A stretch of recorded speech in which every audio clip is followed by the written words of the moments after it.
नत्वा जिनेन्द्रं गतसर्वदोषं सर्वज्ञदेवं हितदेशकं च श्रीजैन सिद्धान्तप्रवेशिकेयं विरच्यते स्वल्पदियां हितायं.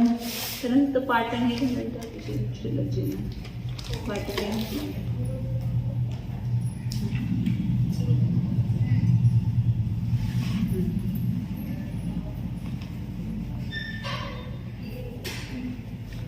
बंद अनुभाग बंद कशाला म्हटले मंगला ते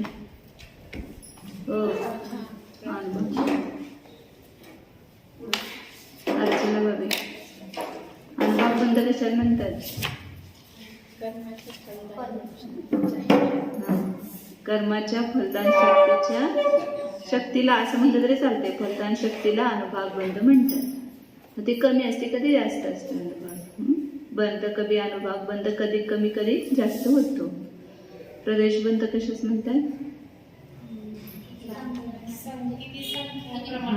बांधल्या जाणाऱ्या परमाणूंच्या संख्येला प्रदेश बंद म्हणतात. म्हणजे संख्या किती बांधलं त्याला प्रदेश बंद. अशा प्रकारे बंदाचं प्रकरण संपलंय. तर मग बंद जो होतो तो आश्रवपूर्वक होतो. पहिला आश्रव होता आणि मग बंद होतोय ना. आश्रव झाल्याशिवाय येणार पाहुणे येणार मग राहणार. आलेच नाही तर कसे राहतील. तसं हे कर्म कर्मान वर्गणा कर्मरूप झाल्याच नाही तर तिथं हे होणारच नाही, बंद होणारच नाही. म्हणून आश्रवाचं पण कारण सांगतात ह्या ठिकाणी. म्हणून पहिल्यांदा आश्रव रोखला की बंद आपोआप रोखला जातो. आश्रव निरोध संवर्ग. आश्रवाचा निरोध म्हणून आश्रव काय ते समजून घ्यायला पाहिजे. पहिल्यांदा कशामुळे आश्रव होतो, कशामुळे कर्म येतात हे समजून घेतलं तर मग पुढं सगळ्याला आपण थांबवू शकतो. म्हणून पहिल्यांदा आश्रव सांगतायत. 138 नंबरचा प्रश्न आहे. वाचा सांगा. आश्रव कशास म्हणतात? कषायाने प्रेरित व मन वचन कायेच्या अवलंबनाने होणारे आत्मप्रदेशांचे हलनचलन रूप योगाचे निमित्त असता कर्म आत्म्याकडे येणे यास आश्रव म्हणतात. हा आश्रव बंधाचे कारण होय. आ आणि स्रव. आ म्हणजे चौबाजूने, स्रव म्हणजे पाझरणं असा अर्थ होतोय. मग हे कर्म आपल्या आत्मप्रदेशातून सगळीकडनं काय होतात.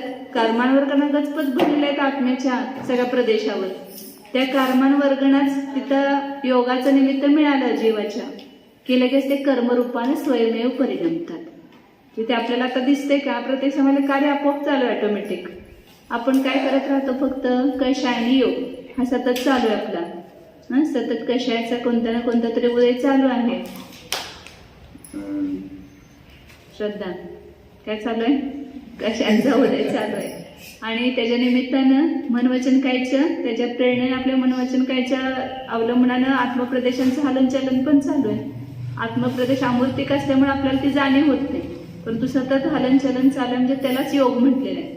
आत्मप्रदेशांच्या परिस्पंदनालाच योग म्हणतात. आणि ते परिस्पंदन झालं की ते लगेच इथे असणाऱ्या कर्मांवरून ऑटोमॅटिक खेचले जातात आत्मप्रदेशामध्ये जे आत्म्याकडे जे त्या कर्मरूप परिणमतात. त्यालाच आश्रव म्हटलं. हे प्रत्येक समयाला चालू आहे. जीव कशाने योग करतोय आणि कर्मांवर्गणं कर्मरूप होणं. मग हे दोन्ही निमित्त नैमित्तिक संबंध आहे त्यांच्यामध्ये. मग ऑटोमॅटिक त्या योगाच्या द्वारे कर्म नोकर्माला हा आत्मा ग्रहण करतो. त्यालाच काय म्हटलं? आश्रव म्हटलं. इथं कर्माचं घ्यायचं फक्त आश्रव. नोकर्म तर वेगळं आहे. हे शरीर रूपाने परिणमतात ते सगळे नोकर्म आहेत. म्हणून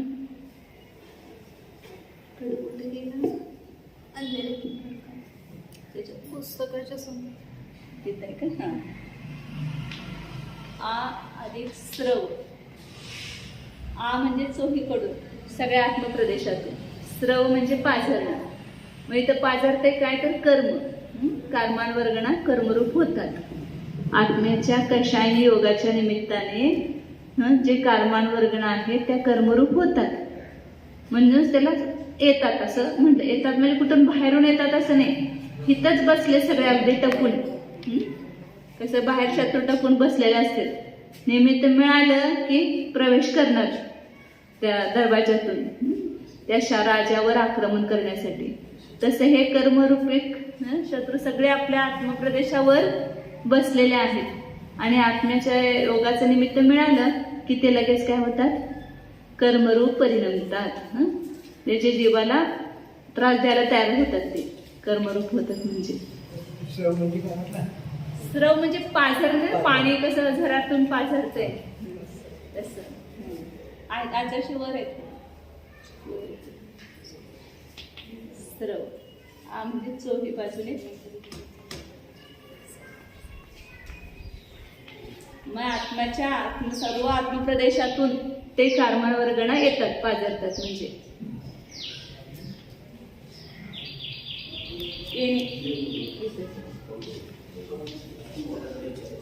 कुठल्या एखाद्या आत्मप्रदेशातून आश्रय होत नाही, सगळ्या आत्मप्रदेशातून एकाच वेळेला सगळीकडच्या कर्मवर्गण त्यातल्या थोड्या थोड्या थोड्या कर्मवर्गणात कर्मरूप परिणमतात आणि तोच आश्रव झाला तिथं, जे ते कर्म आत्म्याकडे आले. मग ते म्हणून त्या आश्रवाचे दोन भेद झाले.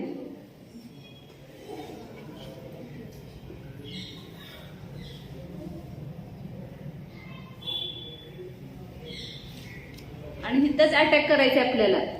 धर्म करायचं म्हणजे जे होतात ना त्यालाच होऊ द्यायचं नाही, तर पुढचा आपला मोक्ष मार्ग रिकाम होणार. नाहीतर हे येतच राहिले तर आत्मा कधी मोक्षाला जाणारच नाही ना. म्हणून येणं बंद करायचं, त्याला संवर म्हटलेलं. आश्रवाला रोखणं, ते पुढे गेलं का तिथं आश्रव काय सांग हे या लागलेत हे कळायला पाहिजे आपल्याला, की प्रत्येक समाजाला आपल्या कैश आणि योगरूप परिणामामुळं कर्म आत्म्याबरोबर कडे या लागलेले आहेत आणि आल्यानंतर त्या आत्म्याशी बद्ध होऊन राहतात, म्हणून तो बंद होतो. आणि मग मोक्ष करायचा म्हणजे उपाय करायचा म्हणजे काय करायचं, तर त्याला रोखायचं. मागं पण सांगितलं होतं त्याला सातत्वाचं सांगितलं. त्याला घरामध्ये केर कचरा साठलेला आहे, आता तो रिकामा करायचा आहे, परंतु कचरा येणं चालू आहे, कारण दरवाजे खिडक्या सगळ्या उघड्या आहेत आणि तिथनं वारा खूप चालू आहे.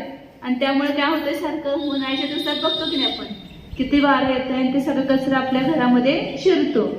मग आता आपल्याला सगळं घर स्वच्छ करायचं तर पहिल्यांदा काय करतो आपण, पहिला खिडक्या बंद करा, दरवाजे बंद करा. कारण आपण इकडं स्वच्छ करणार आणि तिकडनं कचरा येणार, मग आपण स्वच्छ करून का उपयोग. म्हणून पहिल्यांदा त्याला रोखायचं की नवीन येणाऱ्याला, आणि त्याला रोखल्यानंतर मग जे अगोदर आलेला कचरा आहे, धूळ आहे, ते काय होते, ती सगळी झाडून स्वच्छ केल्यानंतर घर स्वच्छ होत आहे. म्हणून दोन उपाय सांगले मोक्षाचे, संवर आणि निर्जरा. नवीन कर्म न येणं हे संवर, आणि जे आलेलं कर्म आहे ते निघणं ते निर्जरा. म्हणून आश्रव हे पहिल्यांदा समजलं तर आपण त्याला रोखणार ना. तर आश्रव व्हायला हेच आपल्याला माहित नाहीये, कारण हे सूक्ष्म कर्मांत शरीर ते काय आपल्याला इंद्रियानं दिसत नाही. मग आपण आगमाच्या द्वारेच जाणतोय. महाराजांना भेटायला वर आहेत महाराजी जाऊन. हां, महाराजी पण येतील 3:30ला खाली. तर काय सांगितलं मग, आश्रव चाललं होतं आपलं. आश्रव समजून घेतला तर पुढचं सगळं समजणार आपल्याला. म्हणून काय आपल्याजवळ आपल्याला हे माहीतच नाही की आपल्या घरात कोण कोण शिरा लागलेला आहे, चोर शिरा लागलेले आहेत. मग त्याला आपण रोखणार कसं. मग आपल्या आत्मरूपी घर असं आहे की ह्याच्यामध्ये सारखं हे सगळे प्रवेश करतायत कर्मरूपी चोर. मग ते समजून घ्यायचं पहिल्यांदा. आहे ह्याचं श्रद्धान झालं आणि असा आश्रव होतोय म्हटलं तर मग आपण त्याला रोखण्यासाठी पुरुषार्थ करणार. आश्रव होतो हेच माहीत नाही आम्हाला, मग रोखणार कसं त्याला. म्हणून हे आश्रवाचं सगळं स्वरूप समजून घ्यायचं. तर पहिल्यांदा किती भेद केले, आश्रवाचे 2 भेद केले, एक भावाश्रव आणि द्रव्याश्रव.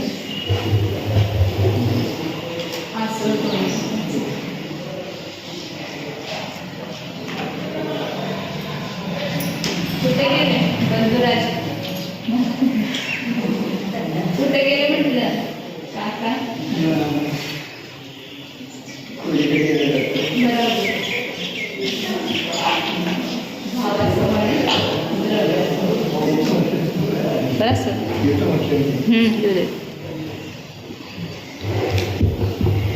तर आता आपण प्रत्येक वेळा बघितलं की भाव म्हटलं की जीवाकडे लावायचं आणि द्रव्य म्हटलं की पुद्गलाकडं.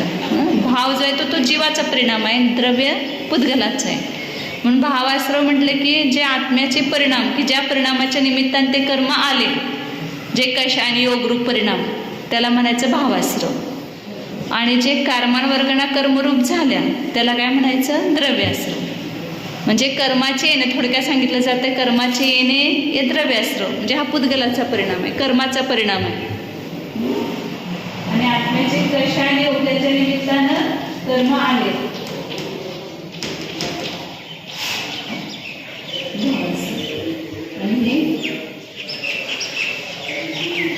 कर्मरूप होणे, कर्माचे येणे म्हणजे मग काय नाही, कर्मरूप होणे, कर्मांवर्गणा कर्मरूप झाल्या तर त्याला म्हणायचं द्रव्याश्रव. आश्रव शब्द असल्यामुळे येणे असं वापरलं जाते, म्हणजे बाहेरून येतात असं वाटते आपल्याला. हितच आहेत, इथंच जिथं आहेत तिथंच ते कर्मरूपानं परिणमते.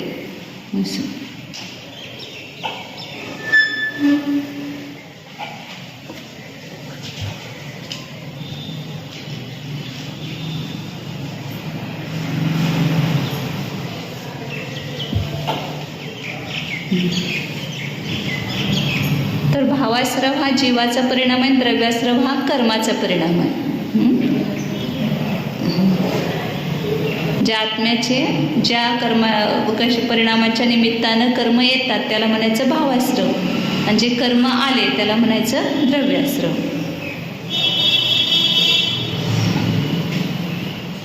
इथं आत्म्याचे परिणाम मी इथं कशाने योग थोडक्यात लिहिलं, परंतु ह्या भावाश्रवाचे 5 भेद केलेले आहेत. थोडक्यात ज्याला सांगतो त्याला कशाने योग म्हटलं जातंय.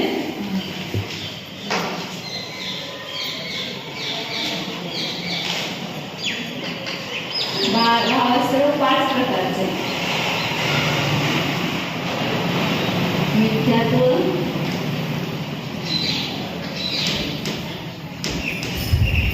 अविरती,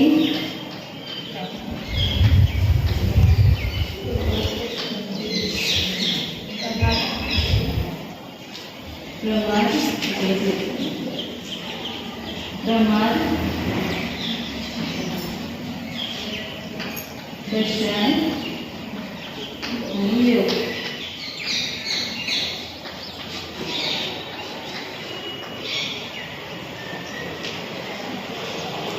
हे आपले शत्रू, संसारात अडकवणारे, आपल्याला दुःख देणारे, असं वाटायला पाहिजे ते आश्रवकडे बघितल्यानंतर. हे आश्रव भाव आपल्याला दुःख देतात. कुणासंबंधी राग, कुणासंबंधी द्वेष, हे सगळं काय व्हायला लागलं ह्याच्यामुळं, आपल्याला कर्माचा आश्रव व्हायला लागले. त्यामुळे म्हणून भावाश्रवाचे 5 भेद केले: मिथ्यात्व, अविरती, प्रमाद, कशाने योग. याच्यामुळं कर्मांचा आश्रव होतो, म्हणून ह्याला भावाश्रव म्हणतात. पहिलं मिथ्यात्व आहे तर तिथं सगळ्या कर्मांचा आश्रव चालू आहे. मग मिथ्यात्वाचा अभाव झाला की तेवढा आश्रव आता आश्रव म्हणजे एकदम सगळा रोखत नसतोय. ही सगळी प्रक्रिया कशी आहे, क्रमाक्रमानं आहे. पहिल्यांदा एक, जसे अनेक दरवाजे आहेत तर त्यातनं पाणी येते, तर त्यातला एक दरवाजा बंद केला तर तिथनं पाणी यायचं काय होणार, बंद होणार ना. परंतु बाकीचे 4 दरवाजे तिथून येणार, परंतु तेवढा आता कमी झाला फोर्स तेवढ्या पाण्याचं, त्या दरवाजातून जे होतं ते कमी झालं. तसं मिथ्यात्वाच्या निमित्ताने ज्या कर्मांचा बंद होत होता तो रोखला जाणार, सम्यक तो प्राप्त केले. मग पुन्हा अविरती आहे, अजून संयम धारण केलं नाही, मग त्या अविरतीच्या निमित्तानं आश्रव होतोय. मग ज्याला ह्याने संयम धारण केला की त्या अविरती रूपी दरवाजा पण काय झाला, बंद झाला. असं आता ते सगळं समजलं की शिकल्यानंतर लक्षात येतं मला.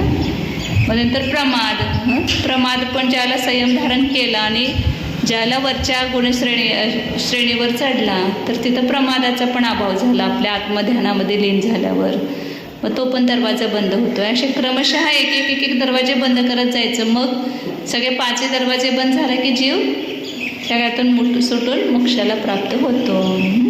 आता याचं प्रत्येकाचं वर्णन करतायत. भावाश्रवाचे 5 भेद आहेत. मिथ्यात्व म्हणा कोणते योग. आश्रवाचे किती भेद केले? कोणते? द्रव्यास्रव. आणि भावास्रवाचे 5 कोणते? गती, प्रमाण, कषाय आणि योग. आता हे आपल्याच ठिकाणी आहेत हे सगळे परिणाम. म्हणून ह्याचा आपल्याला ओळख या व्हायला पाहिजे की माझा हा परिणाम आहे तो मिथ्यात्व रूप आहे. मग मला ते सोडायचं आहे. मला आज आहार करताना एक असं म्हणजे असं हे झालं वाटलं की बाकीचे सगळे हे रात्रीभोजन त्याग असला तर घेणार, हे असलं तर घेणार. आपण एक नियम करायचा की जे मिथ्या देवशास्त्र गुरूंना मानतात त्याच्या हातून आहार घ्यायचा नाही. खऱ्या देवशास्त्र गुरूंचा जेणे स्वीकार करतील त्यांच्याच हातून आहार घ्यायचा, असं भाव झाले सकाळी याच्यामध्ये. म्हणजे जैन तर पाहिजे ना, तो निदान आपल्या ह्या देवशास्त्र गुरूंना तर मानणारं पाहिजे. असं असेल तर आले, असं एक मनात विकल्प झाला. आणि सकाळी म्हटलं तर बघू. त्यांच्याकडे अष्टमंगंध होते, त्यांच्याकडे जेवण करायचं त्या गावामध्ये. हां असाच नियम घेतला. हां त्यापासून ते बरेच कमी झाले. बरं, चला. तर हे मिथ्यात्व पहिलं सांगायचं. म्हणजे मिथ्यात्व कशास म्हणतात. म्हणजे आपण हे लक्षात येत नाही की आपण अन्य देवी देवतांना मानतो, त्याच्यामुळे आपलं किती नुकसान व्हायला लागलेलं आहे. आपलं हे मिथ्यात्व आहे आणि मिथ्यात्वामुळे किती कर्मबंध आपल्याला व्हायला लागलं आहे हे लक्षातच येत नाही. लोकांना वाटतं की त्यांना आपण जर मानलं तरच आपला संसार नीटनेटका होणार, तरच आपल्याला सगळं संपत्ती मिळणार, आपलं दुःख दूर होणार, तेच आपलं सगळं करणार आहेत, असं सगळं मिथ्या मान्यता आहेत सगळ्या लोकांच्या. परंतु त्याच्यामुळे आपलं मिथ्यात्व दृढ होऊन आपल्याला अनंत संसाराचा बंध व्हायला लागलेला आहे, ते लक्षात येत नाही. तर इथं सांगतात आता पुढं मिथ्यात्व कशास म्हणतात.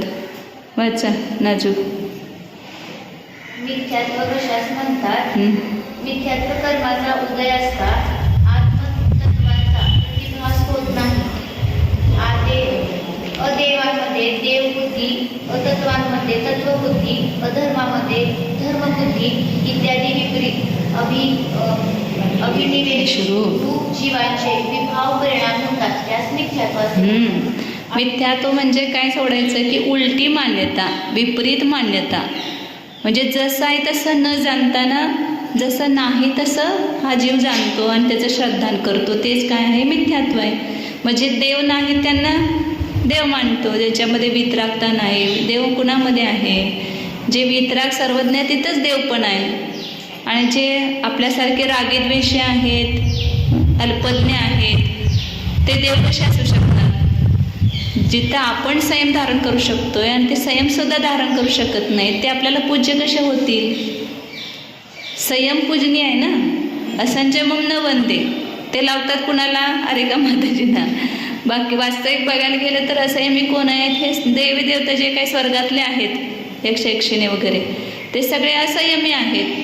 आणि पुष्कळ तर सगळे काल्पनिकच आहेत. अमुक तमुक काय काय दोंडीमा काय काय काय नावं सगळे आपल्याला त्यांचं निंदा नाही करायची, परंतु ते वास्तविक देवच नाही आहेत. सगळी कल्पना केलेली आहे आणि त्यांना ते देव म्हणून पुजतात. मग त्याच्यामुळं काय होतं आहे? मिथ्यात्व परिणामच पुष्ट होतोय. गृहीत मिथ्यात्व सांगितलं ना तिथं छडालामध्ये 2 मिथ्यात्व झालं, गृहीत मिथ्यात्व आणि गृहीत मिथ्यात्व कशाला म्हटलं? खोट्या देवशास्त्र गुरूंना खरे म्हणजे त्यांना देवशास्त्र गुरु मानणं, हे काय आहे? गृहीत मिथ्यात्व आहे. मग ते मिथ्यात्व सुटायला पाहिजे, तर मग अगृहीत पण सुटणार. पहिला गृहीत सुटायला पाहिजे, मग अगृहीत मिथ्यात्व सुटणार. गृहीत तर सुटलं नाही तर तिथं अगृहीत मिथ्यात्व, सातत्वांची विपरीत मान्यता, आत्मतत्वाचं श्रद्धान, हे कसं होणार? होणारच नाही. म्हणून पहिल्यांदा गृहीत मिथ्यात्व तरी बुद्धिपूर्वक आपण सोडू शकतोय की खोट्या मिथ्यात्वच आहे. त्यांना देव मानणं हे मिथ्यात्वच आहे. त्यांना आपल्यासारखं जाणायचं फक्त.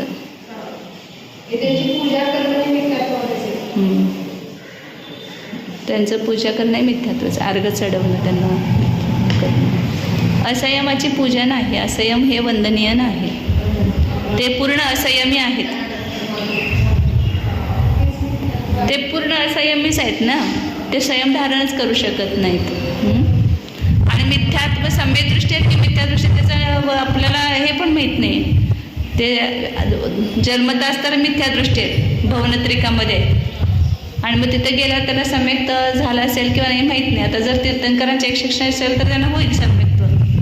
परंतु सगळ्यांना सम्यक्त होईल असं काही नियम नाही, म्हणून त्यांची पूजा नाही करायची. बालप्रसंग तर जय खरं त्यांना तिथं व्यवहार करायची गरजच नाही ना. मूर्ती कोणती त्याला व्यवहार करायची काही गरज आहे? ते भगवंतांच्या बाहेर असू देत, त्याच्याबद्दल काय नाही, हे नाही. ते एकशक्षणी आहेत, ते त्यांचं वैभव आहे भगवंतांचं. म्हणून समूहशरणामध्ये जसं वैभव असते तसं मंदिरामध्ये ते वैभव आहे. आणि पूर्वी कलाकृतीमध्ये सुद्धा तसं ते केलेलं असतं. आता लोक त्यांना पण कपडे नेसवतात, कुंकू लावतात. त्या तिथं काय करायची गरज नसते. ती तर काय सांगितलं, अदेवामध्ये देवबुद्धी, अतत्वचे तत्व नाही, तत्व मानणं. वस्तूचं जसं स्वरूप नाही तसं स्वरूप मानणं, किंवा जे धर्म नाही त्याला धर्म मानणं. कशाला पण धर्म मानतात लोक. काहीतरी अमुक केलं की ते धर्म झाला, तमुक केला की धर्म झाला. सगळे लोक मूर्त कितीतरी आहेत ना. आमचं कुलदैवत आहे असं म्हणून ते काय नैवेद्य करायलाच लागतोय आम्हाला. सगळे हे आपण ग्रहण केलेले, तसं वास्तविक काही नाही. ते अधर्मामध्ये धर्मबुद्धी इत्यादी सगळे विपरीत अभिनिवेश वेशरूप जीवाचे विभाव परिणाम होतात. ते कसं पंचकल्याणिक पूजा किंवा विधान प्रतिष्ठा ह्याच्यामध्ये कसं असते, ते दशदिक्पालांना अर्घ्य द्यायला सांगितलेलं आहे. परंतु तो अर्घ म्हणजे काय, त्यांचा एक सत्कार आहे तो फक्त.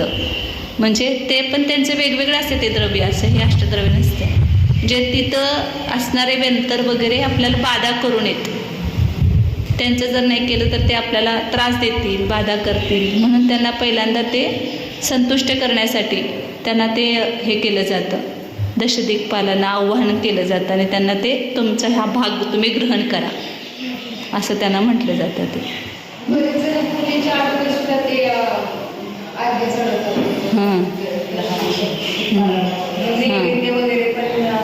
ते सकलीकरणमध्ये करतात. ते सगळं विधान असलं की सकलीकरणामध्ये असतं. परंतु ते एक सुरुवातीलाच तेवढंच करायचं असतं.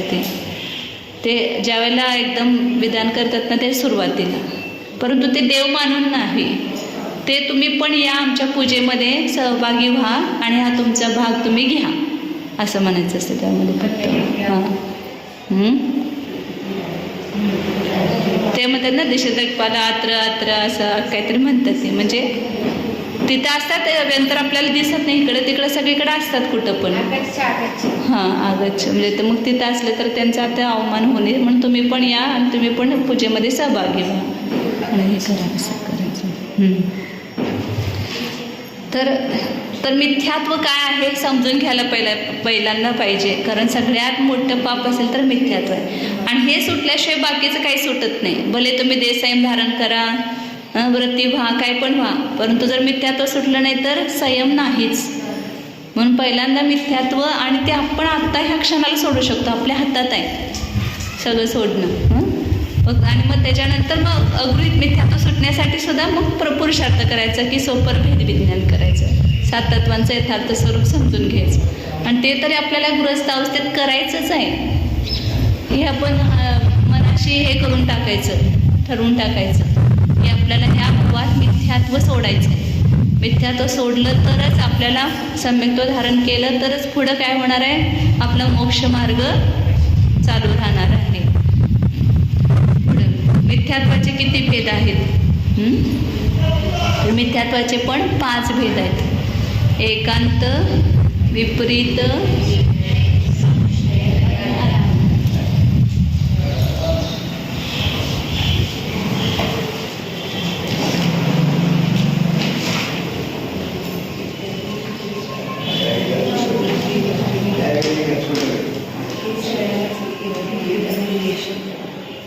मिथ्यात्व कुठलं? एकांत.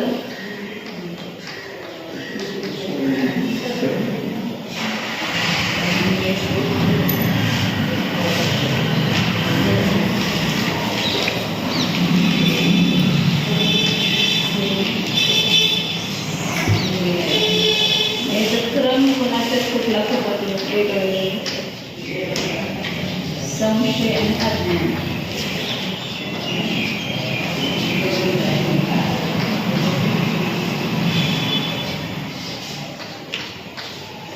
सगळ्यामध्ये विपरीत मान्यतापणा सगळ्यामध्ये समान आहे. म्हणजे सगळ्यामध्ये उलटीच मान्यता आहे. परंतु अनेक प्रकारानं जसं ग्रहण केलेलं आहे हे विपरीत मान्यता, त्यापेक्षाने भेद केलेले आहेत. सगळे गृहीत मिथ्यात्वाचेच भेद आहेत. तर पहिला त्यातलं एकांत मिथ्यात्व. एकांत मिथ्यात्व म्हणजे कसं, आपला धर्म कोणता म्हणतो आपण, अनेकांत. अनेक धर्माला मानणं तो अनेकांत, आणि एक धर्माला स्वीकारणं एकांत. एक आणि अंत.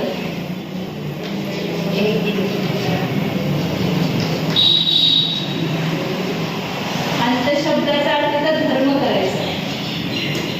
वस्तू कशी आहे, अनेकांतात्मक आहे, म्हणजे अनेक धर्मात्मक आहे.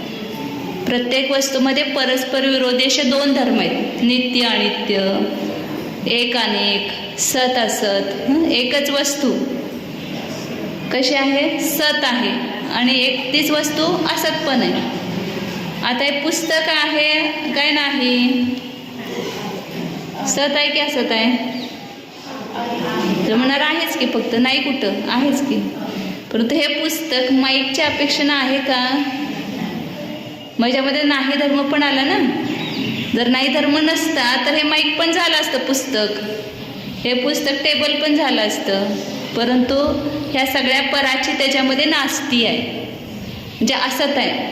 परा द्रव्याच्या अपेक्षेनं हे असत आहे, आणि ह्याच्या स्वतःच्या द्रव्याच्या अपेक्षेनं हे आहे, सत आहे. प्रत्येक वस्तू मी पण आहे की नाही, तर मी माझ्या अपेक्षेनं आहे, परंतु बाकी शरीर आदी किंवा बाकीच्या परद्रव्याच्या अपेक्षेनं नाही.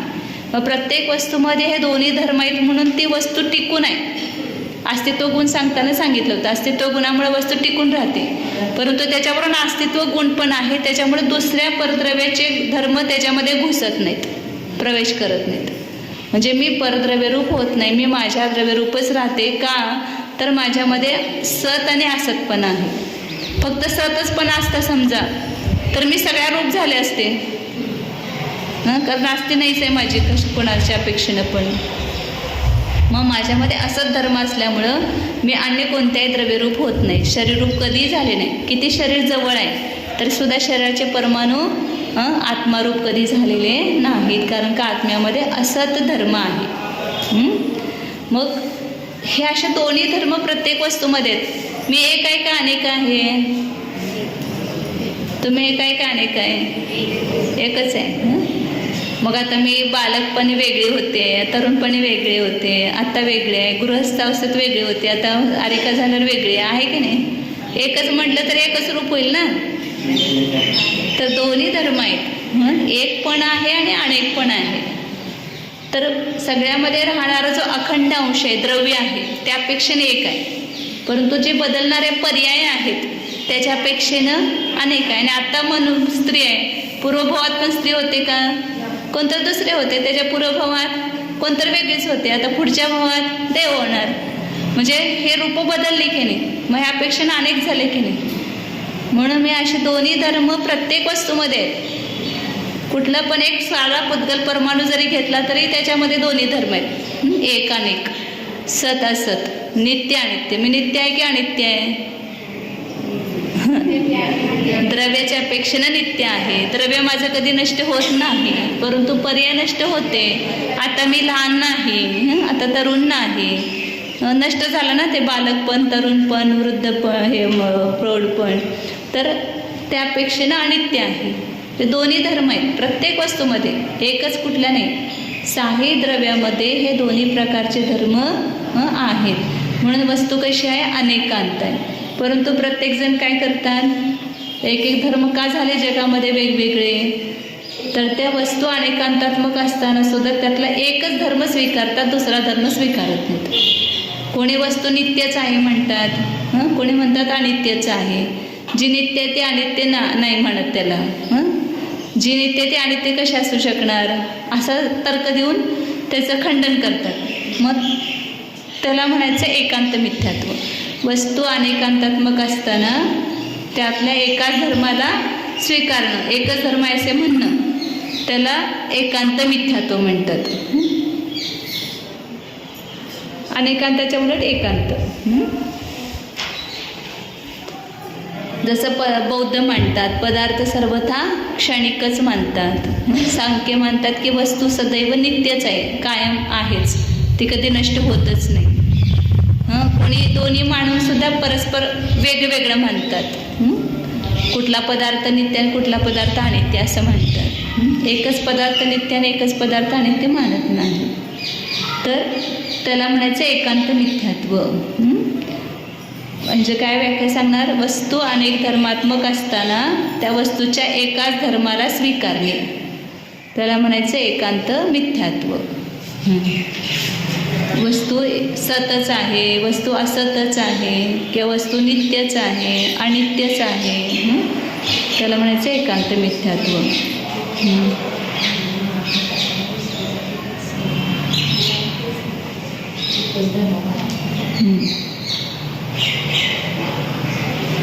विपरीत मिथ्यात्व. वस्तूच्या विपरीत स्वरूपालाच वस्तूचं स्वरूप मानणं, जे उलटी मान्यता करायची सगळी. आपलं आता चालू होतं ना वर प्रकरण प्रमेयकरण वार्तणीमध्ये, केवली आहार करतात. आपण जसा आहार करतो तसं केवलीची सुद्धा आहार करतात, स्त्रीला निर्वाण होतो.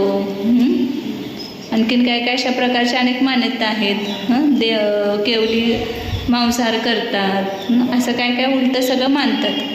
ते सगळे विपरीत विपरीत मिथ्यात्व म्हणायचं त्याला. वस्तूच्या स्वरूपाच्या विपरीत श्रद्धान करणं.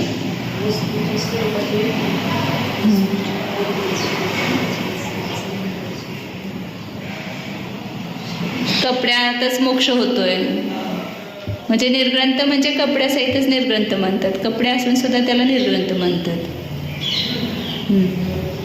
आता ते साधू निर्ग्रंथच मानतात. ते श्वेतांबर जे आहेत ना त्यांचे साधू निर्ग्रंथच मानतात. स्त्रीला सुद्धा महाराज म्हणतात. आणि त्यांच्या ज्या साध्वी असतात ना त्यांना महाराज साहेब म्हणतात. महाराज साहेब आले.